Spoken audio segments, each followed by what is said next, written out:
Bismillahirrahmanirrahim. Assalamualaikum warahmatullahi wabarakatuh. Asyhadu an la ilaha illallah wa asyhadu anna Muhammadar Rasulullah. Allahumma shalli ala sayyidina Muhammadin wa ala alihi wa sahbihi wa sallam wa sallam wa sallim. Rabbi shrah li sadri wa yassir li amri wahlul 'uqdatam min lisani yafqahu qawli. Ya Hadi, Ya Alim, Ya Khabir, Ya Mubin, Ya Wali, Ya Hamid, Ya Qawi, Ya Hafid. Anak-anakku yang saya cintai, mahasiswa, mahasiswi YIN Syekh Nurjati Cirebon.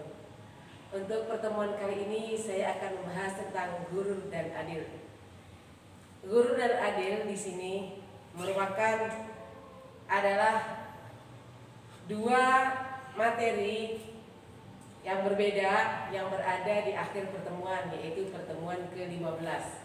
Gurur artinya adalah tipu daya dan yang kedua adalah adil. Sebelumnya saya mengharapkan kepada kalian untuk mencermati serta menyimak video yang saya berikan pemaparannya. Kemudian buatlah tugas untuk dikerjakan oleh kalian paling lambat ketika nanti sedang mengerjakan atau di waktu UAS. Gurur yaitu tertipu. Tertipu di sini adalah condongnya hati pada hawa nafsu. Memang tidak semua nafsu itu tidak baik. Kalau mutmainnah ke atas itu ada rodiyah mardiyah kamilah, nafsunya adalah baik. Tapi sebelum mencapai nafsu mutmainnah ada amarah, lawamah dan mulhamah. Inilah yang dimana seseorang bisa terjerat di dalam rasa gurur tadi atau tertipu daya. Yang pertama yaitu tertipu karena tertipunya ahli kufur. Jadi ada hijab di dalam dirinya. Seseorang itu lebih mencintai dunia daripada akhirat. Seakan-akan bahwa kehidupan dunia adalah selamanya. Contohnya, ketika kita tidak memegang uang berapa persen pun atau seumpama tidak memegang uang ketika mengadakan perjalanan, maka hati kita akan gundah gulana. Karena apa? Karena dianggap bahwa nanti setelah ini saya mau makan apa, saya minum apa. Seakan-akan tidak ada bekal. Disinilah uang adalah segalanya. Begitupun dengan dunia. Sehingga di dalam perjalanan dunia ini uang itu dijadikan sebagai Tuhan.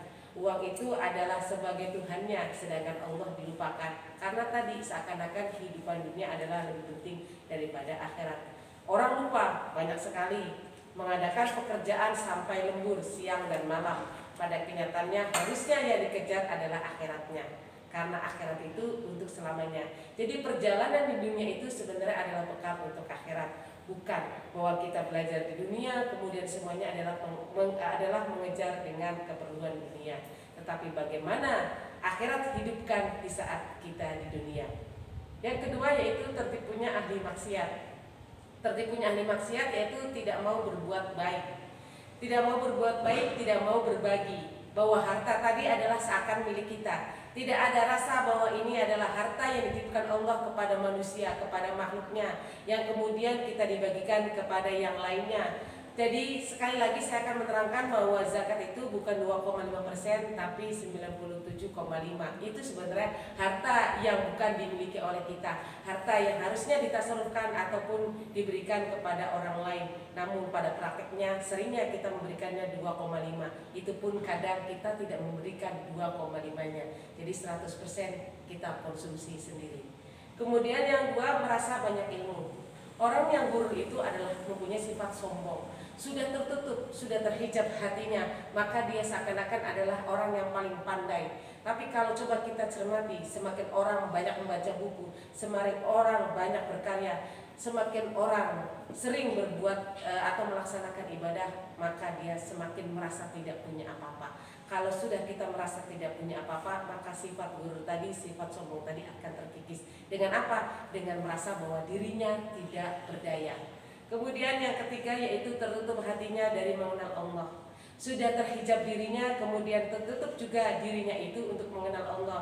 Di dalam hijab ini ada hijab gelap dan ada hijab terang. Kalau sudah hijab gelap yang ada pada dirinya saja tertutup, bagaimana akan menembus hijab terang?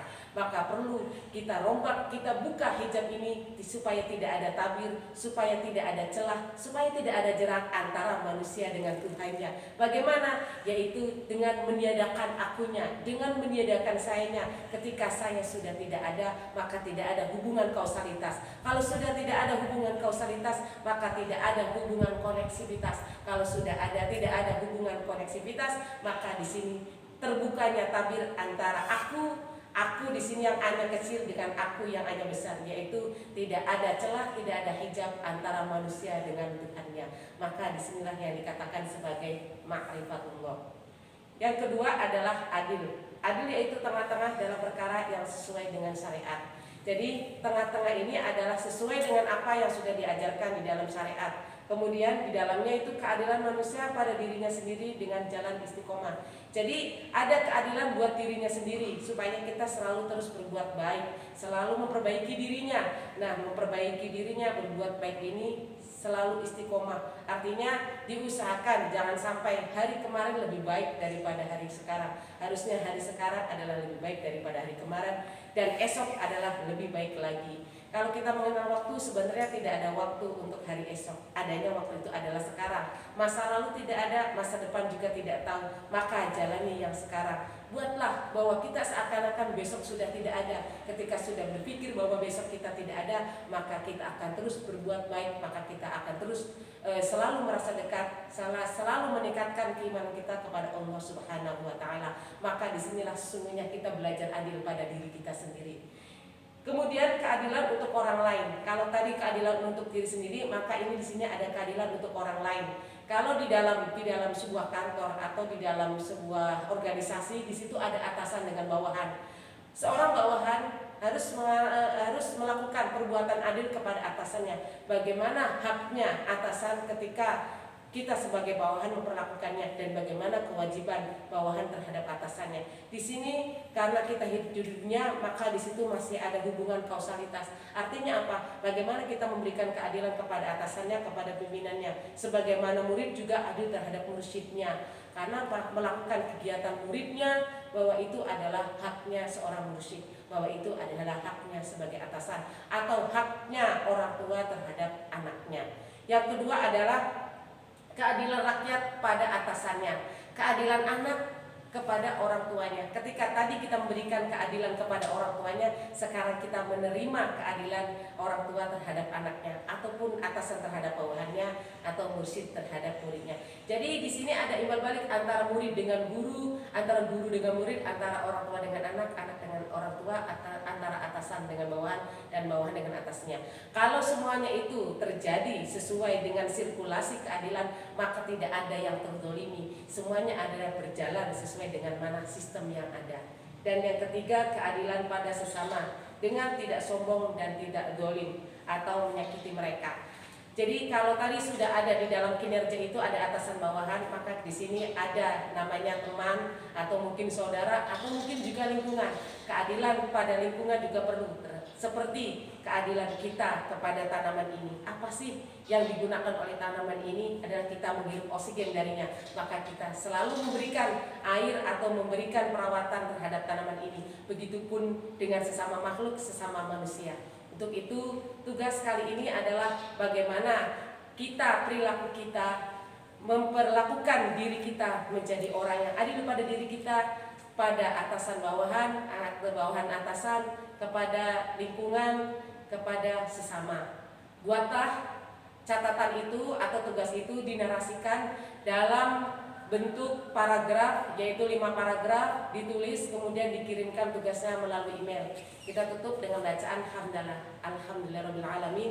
Subhanakallahumma wa bihamdika asyhadu an la ilaha illa anta astaghfiruka wa atubu ilaik. Ihdinas siratal mustaqim wallahu muwaffiq ila aqwamit thoriq wal 'afwu minkum. Wassalamualaikum warahmatullahi wabarakatuh.